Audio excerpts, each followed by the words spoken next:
everybody, Randy Gage here, and I want to take you to the movies, okay? For you guys who read my book, Why You're Dumb, Sick, and Broke, and How to Get Smart, Healthy, and Rich, you'll remember I did a lot, pretty much most of the book is about memes or mind viruses, how we get programmed by TV, radio, internet, movies, things like that.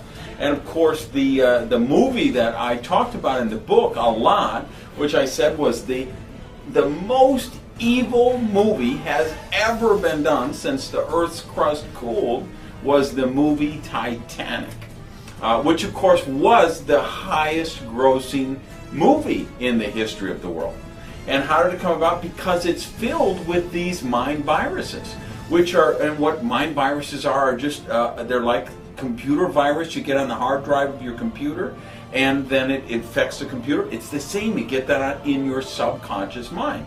And of course the prevalent mind viruses out there in the world today are money is bad, rich people are evil, it's spiritual to be poor, and of course that was what made Titanic the most successful movie of all time, because it was riddled with all of those mind viruses, level after level after level.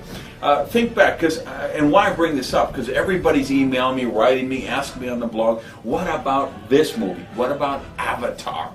And I got to tell you, it follows the same pattern of the other movies from James Cameron. But go back to Titanic. You remember how the movie started? We met Leonardo. He was this happy-go-lucky guy. And why was he happy-go-lucky? Because, you know, he was poor. You remember, he won the trip in a card game. So he didn't have to worry about all that stuff rich people do. You know, what if the butler calls in sick? What if somebody keys the Rolls Royce, right? He's just this poor, happy-go-lucky guy. Next scene, we meet Rose. Now, Rose is not happy at all.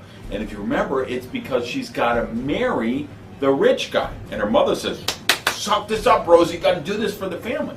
So the subliminal programming in the first scene is that poor people are happy. The next scene is you sell your soul for monies, the subconscious programming. And then we go on, and of course, you know how the story goes. And, you know, they're in the first-class dining cabin. And Rose is there with all those boring, stuffy, rich people, and they're talking about polo matches and sipping brandy and puffing cigars, and there's a mother there with her little daughter, and she's like slapping her wrist because she doesn't know how to use the 11th oyster fork on the left kind of thing. And then, of course, Leonardo comes along and says, hey, come on down to third class and let me show you how to party. It wasn't even second class, right? It had to be third class.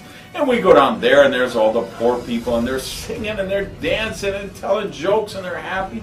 So what's the program? Rich people are boring people. They're not nice people.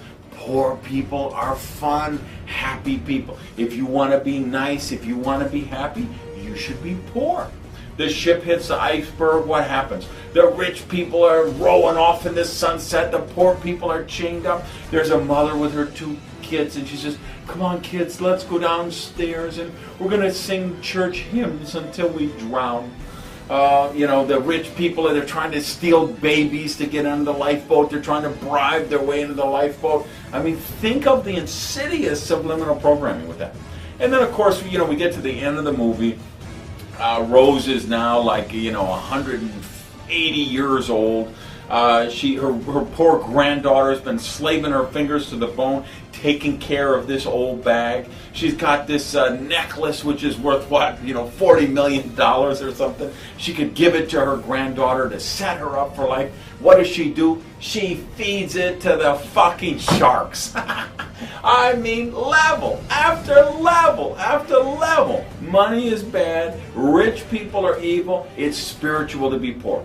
That's what made that the highest grossing movie of all time. And the more you like that movie, the more subconscious subliminal programming that you have. And by the way, this is not a sinister plot. It wasn't something James Cameron planned. I love Cameron because I'm a sci-fi guy. I loved Avatar. I loved Alien. But you know what? He's got the same mind virus of everyone else because he gets programmed. We all do, because 24 hours a day, 7 days a week, we're getting this subliminal program. So if we take Avatar, what's the underlying premise of this movie? We have the rich, evil corporation which is going to rape and pillage and plunder this poor planet and these poor native indigenous people, because they're going to like strip mine all of the energy out of this planet because to make more money. And if you think back to Alien, which was Cameron's first big sci-fi hit, it was the same thing. What happened in outer space? Remember the guy who worked for the corporation? He was the one who snuck the alien into the ship because he wanted to take it back and get it for the corporation so they could profit from this alien life form. So you see Avatar, you know, remember the Marine who's the kind of the star of the movie? He's in a wheelchair. And what did we learn early in the movie? He could get his legs fixed. He could walk like regular people. But he doesn't have the money because he's got a soldier's pay.